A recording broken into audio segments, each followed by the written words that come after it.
முதல்ல துளாராசிக்கு பார்த்தீங்கன்னா 12ஆம் பாவத்துல கேது இருந்தாரு. 12ஆம் பாவத்திலிருந்து 11ஆம் பாவத்திற்கு லாபஸ்தானம், அந்த இடத்திற்கு கேது வராது. அதே மாதிரி ராகுவை பார்த்தீங்கன்னா இதுவரை துளாராசிக்கு பார்த்தீங்கன்னா 6ஆம் பாவத்தில் இருந்தாரு. 6ஆம் பாவத்திலேருந்து கொஞ்சம் கீழே இறங்கி 5ஆம் பாவத்திற்கு வராது.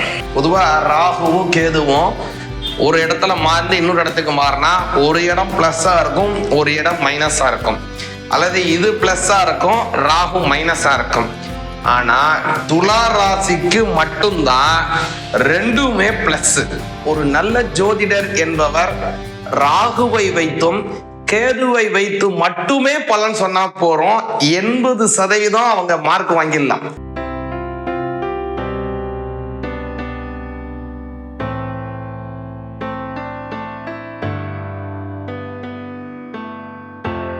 ராகு கேதுவினுடைய பெயர்ச்சி வருகின்ற 2025 ஏப்ரல் 26ஆம் தேதி சனிக்கிழமை நடைபெறவிருக்கின்றது. அந்த வகையில் ராகு பார்த்தீங்க அப்படின்னா மீன ராசியிலிருந்து கும்ப ராசிக்கு வராரு. கேது பகவான் கன்னி ராசியிலிருந்து சிம்ம ராசிக்கு மாறுறாருங்க. ராகு கேதுவை மட்டுமே வைத்து நீங்க பலன் சொன்னீங்கன்னா போருங்க, ஜாதகம் பார்க்குறவங்க 80% மார்க் வாங்கிடுவாங்க.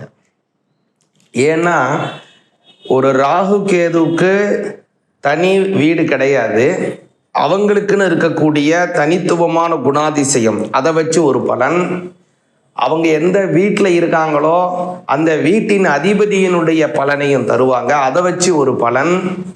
அதே மாதிரி அவங்க கூட யார் யாரெல்லாம் இருக்காங்களோ அதை வச்சு அவங்களுடைய ஒரு பலன், அவங்களுடைய திருஷ்டி ஏற்படுவதனால் ஏற்படக்கூடிய பார்வை பலன்.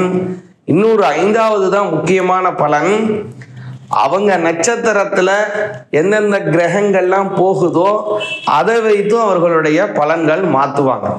அப்படின்னு ராகு கேதுக்கு மட்டும் பார்த்தீங்கன்னா 5 விதமான குணாதிசயங்கள் இருக்கும். குலதெய்வத்தினுடைய ஆசீர்வாதம் கிடைக்குது. ஒருத்தர் குலதெய்வ அனுகிரகம் இருக்குன்னு ஒருத்தவரை நம்ம ஜாதகத்தை வச்சு பார்க்கணும் அப்படின்னா ராகுவை தான் முதல்ல பார்க்கணும். ராகு எங்க இருக்காரு, ராகுக்கு என்ன பார்வை இருக்கு, இப்போ எப்படி கோச்சாரத்துல போகுதுங்கிறத வச்சு தான் அவங்களுக்கு அந்த குலதெய்வ அனுகிரகம் இருக்கா இல்லையாங்கிறத சொல்ல முடியும். நிறைய மொழிகளை பேசணும், நம்ம வியாபாரம் வெளிநாடுகள்லாம் விஸ்தீர்ணம் அடையணும் அப்படின்னாலும் முதல்ல ஜாதகத்துல எதை பார்ப்பாங்கன்னா ராகு 11ஓட சம்பந்தப்படுதா, 9ஆம் பாவத்தோட சம்பந்தப்படுதா அப்படிங்கிறத வச்சுதான் முதல்ல நிர்ணயம் பண்ணுவாங்களே. கேதுவை பார்த்தீங்க அப்படின்னா அவர் இஷ்ட தெய்வத்தினுடைய காரகனாக இருப்பவர். குலதெய்வம் அப்படின்னு ஒன்று இருந்தாலும் நமக்கு ஒரு பிடித்த சாமியாக ஒரு சாமியை கும்பிடுவோம், அது எந்த சாமியாக இருந்தாலும் சரிதான். அப்படி இருக்கக்கூடிய அந்த சாமியினுடைய அனுகிரகத்தை தரக்கூடியவர் கேது பகவான். எப்பேற்பட்ட வியாதியாக இருந்தாலும் அதை தீர்க்கக்கூடிய ஆற்றல் படைத்தவர் கேது பகவான். அப்படியேற்பட்ட அந்த ராகுவும் கேதுவினுடைய பெயர்ச்சியினால நமக்கு என்ன பலன் கிடைக்குங்கிறத முதல்ல பார்ப்போம். துலா ராசியாகிய உங்களுக்கு இந்த ராகு கேது பெயர்ச்சி என்ன பலன்களை வழங்குது அப்படிங்கிறத தெளிவா பார்ப்போம். முதல்ல துலா ராசிக்கு பார்த்தீங்கன்னா 12ஆம் பாவத்துல கேது இருந்தாரு. 12ஆம் பாவத்திலிருந்து 11ஆம் பாவத்திற்கு லாபஸ்தானம், அந்த இடத்திற்கு கேது வராது. அதே மாதிரி ராகுவை பார்த்தீங்கன்னா இதுவரை துலா ராசிக்கு பார்த்தீங்கன்னா 6ஆம் பாவத்தில் இருந்தாரு. 6ஆம் பாவத்திலேருந்து கொஞ்சம் கீழே இறங்கி 5ஆம் பாவத்திற்கு வரார். இது துலா ராசிக்கு அமோகமான நல்ல காலம் அப்படின்னே சொல்லலாம்.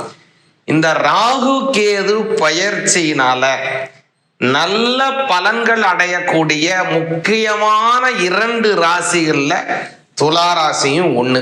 நல்லா புரிஞ்சுங்க.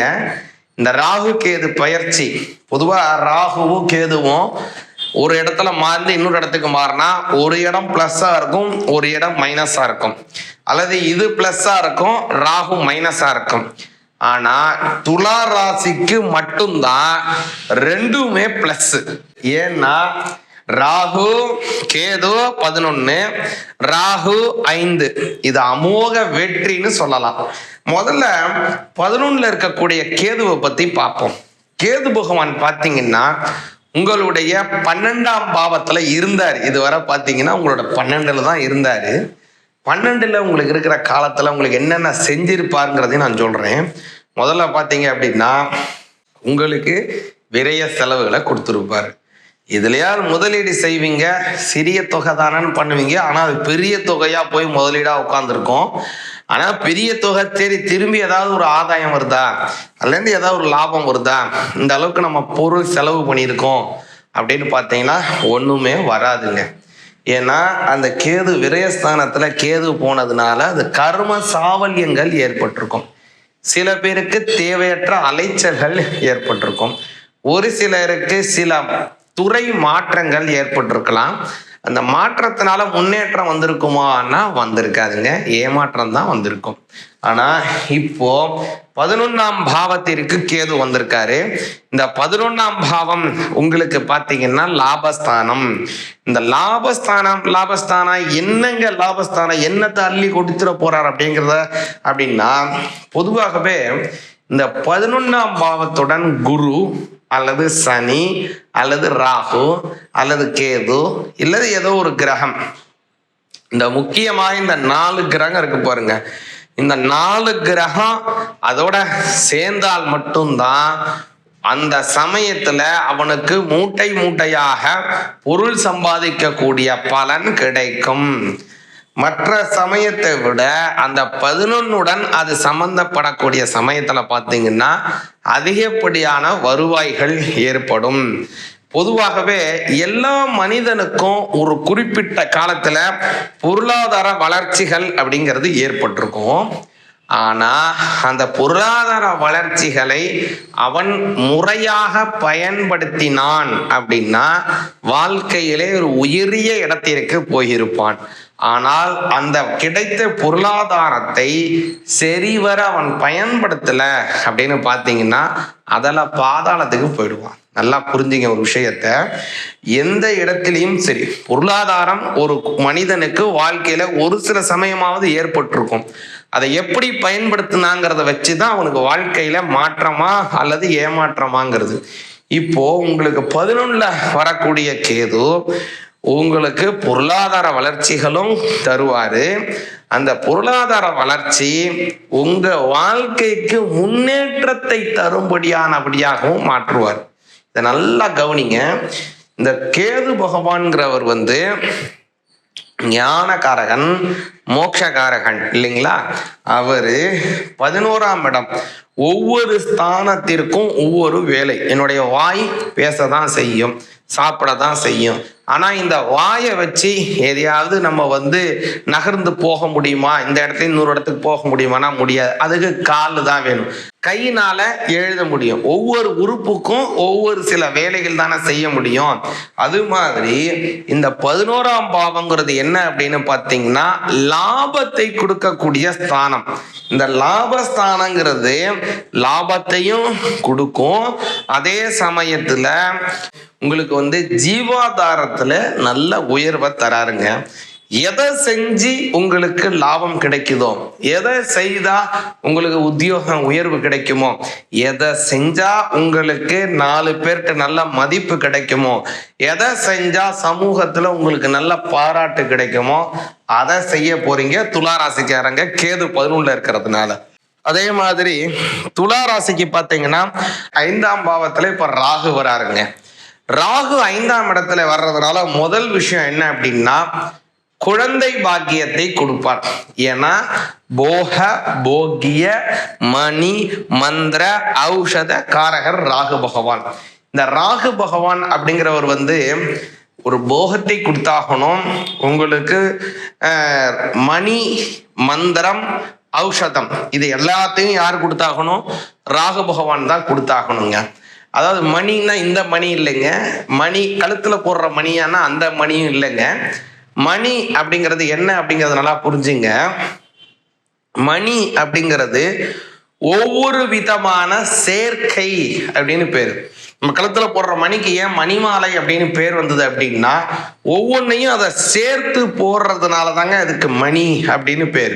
அப்போ இந்த இடத்துல மணி அப்படிங்கிறது என்ன அர்த்தம் அப்படின்னா, நல்ல விதமான சேர்க்கைகள் அப்படின்னு அர்த்தம் இந்த இடத்துல. அதே மாதிரி இந்த 5ஆம் பாவத்தில் இருக்கக்கூடிய ராகு அப்படிங்கிறதுனால நல்ல விதமான சேர்க்கைகள் உங்களுக்கு முதல்ல ஏற்படுங்க. சகவாசங்கள் சௌரியமா இருக்கும். குழந்தை இல்லாதவங்களுக்கு குழந்தை கிடைக்குங்க. இப்போ ஏற்கனவே எனக்கு ஒரு ஆண் குழந்தை இருக்கு அல்லது ஒரு பெண் குழந்தை இருக்கு, எனக்கு அடுத்த குழந்தை ஆண் குழந்தையா இருக்கணும் அல்லது ஒரு பெண் குழந்தையா இருக்கணும் அப்படிங்கிற ஆசை எல்லாரிடமும் இருக்கு. அதே மாதிரி ஆசைப்படக்கூடிய துலா ராசிக்காரங்களுக்கு நீங்க என்ன நினைக்கிறீங்களோ அதே மாதிரியே ஒரு குழந்தை பிறப்பதற்கான வாய்ப்பை உருவாகுங்க. அப்புறம் இன்னொரு முக்கியமானது என்னன்னா, ராகு பகவான் முதல்ல குருவினுடைய சாரத்தை வாங்குறாரு. குரு பகவான் உங்களுக்கு 3க்கு உடையவர். அப்புறம் முக்கியமா 6ஆம் பாவத்திற்கு உடையவர்.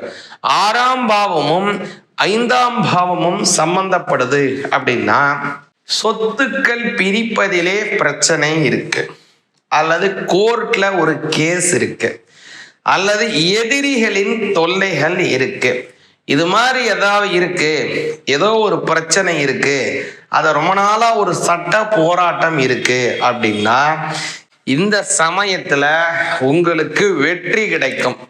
ஏன்னா ராகு உங்களுக்கு சாதகமா இருக்கார். 6ஆம் ஆதிபதிய இடத்துல 5ல இருந்து அவர் ஆக்டிவேட் பண்றதுனால உங்க எதிரிகள் உங்களை கண்டு பயப்படும்படியான சூழ்நிலையை உருவாக்குறார். உங்களுக்கு யார் எதிர்வாதியாக இருந்து அந்த வழக்கை தொடுத்தாங்களோ அல்லது நீங்கள் யாருக்காக அந்த வழக்கை போட்டீங்களோ அவங்கள் உங்ககிட்ட சரணாகதி அடைவாங்க. உங்ககிட்ட இதை வாபஸ் வாங்கிடு, இல்ல நம்ம சமரசமா போயிடுவோம், இல்ல உங்ககிட்ட நான் ஏதாவது செய்து முடிச்சு இதை நம்ம பண்ணி போன்னு உங்க கிட்ட இணக்கமாக வரும்படியான சூழ்நிலையை ராகு பகவான் உருவாக்குவாருங்க. அதனால ஒரு நன்மை உங்களுக்கு உண்டுங்க. எதிரிகள் வியக்கும்படியான வளர்ச்சிகளை அவங்களுக்கு உருவாக்குறாரு. அப்புறம் ராகு பகவானுடைய சாரத்துல இருந்து அவருடைய சாரம் என்ன பார்த்தீங்கன்னா, சுயசாரத்துக்கு மாறுறாரு. சுயசாரத்துக்கு எப்ப பார்த்தீங்கன்னா, நவம்பர் மாதம் 1ஆம் தேதி 2025 ஜனவரி மாதம் 3ஆம் தேதி 2026 வரை அவர் சுயசாரத்திலே இருக்கார். ராகு பகவானினுடைய நட்சத்திரத்திலே இருக்கார். இந்த சுயசாரம் அப்படிங்கிறது என்ன அப்படின்னு பார்த்தீங்கன்னா, ஒரு வேலைக்காரர் இருக்காருங்க. அவர் ஒரு நல்ல கட்டிடம் கட்டுறதற்கு வேலை படிச்சிருக்காரு. ஆனா கட்டிடம் கட்டுற வேலையை விட்டுட்டு அவரை கொண்டு கப்பல் துறையில போட்டான்னு வச்சுங்க வேலை, அவர் எப்படி அந்த வேலையை செய்வாரு? சரிவர செய்ய முடியுமா? செய்வாரு, இருந்தாலும் ஏனோ தானம் தானே செய்வாருங்க. ஆனா அதே கட்டடம் கட்ட படிச்சவர்கிட்ட திரும்ப கட்டடம் கட்டுறவர் கொண்டு விட்டா எப்படி அவர் வேலை சூப்பரா செய்வாரோ, அதே மாதிரி உங்களுடைய 5ஆம் பாவத்தில் இருக்கக்கூடிய ராகு பகவான் வேலையை ரொம்ப பர்ஃபெக்டா செய்ய போறாரு.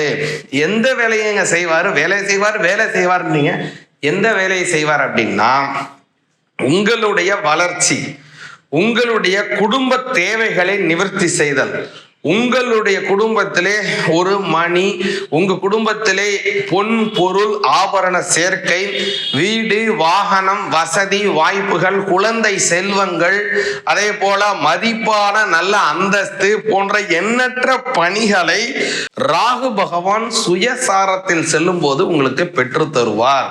அதனால அபரிமிதமான நன்மைகளை வழங்குவார் ராகு பகவான். இதுல நீங்க ரொம்ப கவனத்துடன் இருக்க வேண்டியது கொஞ்சம் இருக்குங்க. அதையும் நல்லா கவனிங்க. ஏன் அப்படி சொல்றேன்னா, கேது பகவான் ஆகட்டும் ராகு பகவான் ஆகட்டும் 2 பேருமே எப்போதுமே சம சப்தமத்தில் இருப்பாங்க. கரெக்டா 180 டிகிரி 180 பாகை. இந்த ராகு பகவான்ல இருந்து கேது பகவானுக்கு ஒரு கோடை போட்டோம்னு வச்சுங்க, ஜாதக கட்டமே 2 ஆயிடும். அதுவும் சரியா 2 ஆகும். கரெக்டா ஈக்குவலா 2மே 2 ஆயிருக்கும் ஜாதக கட்டமே. அப்படி இருக்கக்கூடிய ராகுவும் கேதுவா இருக்கட்டும். இப்ப மேஷத்துல ராகு இருக்காரு, அதே துலாவுல கேது இருக்காருன்னு வச்சுப்போம். அப்போ மேல இருக்கக்கூடிய கிரகம் பகை வீடாயிடும், கீழே நட்பு வீடாயிடும். அதாவது எந்த இடத்துல உட்கார்ந்தாலும் சரி, ஒண்ணு நட்பா இருக்கும், இன்னொன்னு பகையா இருக்கும், அல்ல ஒண்ணு நட்பு இன்னொன்னு நட்பு, அப்படித்தான் இருக்கும். அல்லது ஒண்ணு உச்சமா இருக்கும், இன்னொன்னு நீச்சமா இருக்கும். ஆனால் இந்த இடத்தில் மட்டும்தான், அதாவது கும்பத்தில் ராகு, சிம்மத்தில் கேது, இப்படி இருக்கக்கூடிய காலத்தில் மட்டும்தான் ரெண்டுமே பகையாக இருக்கும். அதனால துலா ராசிக்காரங்க எதுல எல்லாம் கவனமா இருக்கணும் அப்படின்னு பாத்தீங்க அப்படின்னா, புதிய உபகரண பொருட்கள், ஒரு செல்போன் வாங்குறீங்க, அல்லது ஏதோ வீட்டில் ஒரு தேவை இருக்குன்னு ஃப்ரிட்ஜ் வாங்குறீங்க, ஒரு ஏசி வாங்குறீங்க, வாஷிங் மிஷின் வாங்குறீங்க, அல்லது ஏதோ ஒரு பொருள் வாங்கும் போது அதிலே நஷ்டப்படுவதற்கான வாய்ப்பு இருக்கிறது. இந்த மாதிரியான உபகரண பொருட்களை நீங்கள் வாங்கும் போது கவனத்துடன் இருப்பது அவசியம். அப்புறம் துலா ராசிக்காரங்க இந்த மாதிரி நல்ல பலன் கிடைக்கும் அப்படின்னு சொன்ன இல்லைங்களா, அது மாதிரி கவனமாக இருக்கணும்னு சொன்ன இல்லைங்களா, இந்த மாதிரி எச்சரிக்கையுடன் இருக்கக்கூடியதுல மேலும் நல்லா எச்சரிக்கையா இருப்பது, அதே மாதிரி இந்த நல்ல பலன்கள் எல்லாம் உங்களுக்கு ரொம்ப சீக்கிரமா கிடைக்கிறதுக்கு என்ன பண்ணணும் அப்படின்னு பாத்தீங்கன்னா, துலா ராசிக்கு காரக தெய்வமாக இருப்பது சுக்கிரன். அந்த சுக்கிரனுக்கு காரக தெய்வம் பெண் தெய்வம். அதனால வாராகி அம்மன் ரொம்ப சிறப்பானது துலா ராசிக்காரங்களுக்கு. ஏன்னா முன்னே சொல்லியிருக்கேன், சுக்கிரன் காரக தெய்வம், அந்த சுக்கிரனுக்கு காரக தெய்வம் பெண் தெய்வம். அதனால பெண் தெய்வமாக இருக்கக்கூடியது வாராகி அம்மன். இந்த வாராகி அம்மனை வழிபாடு செய்யுங்க. ரொம்ப எளிமை வாராகி அம்மன் வழிபாடு. பஞ்சமி திதி அல்லது வியாழக்கிழமை இது போல இருக்கக்கூடிய நாள்ல அம்மனுக்கு ஒரு நல்ல நெய் தீபம் ஏத்துங்க, போதுமானது.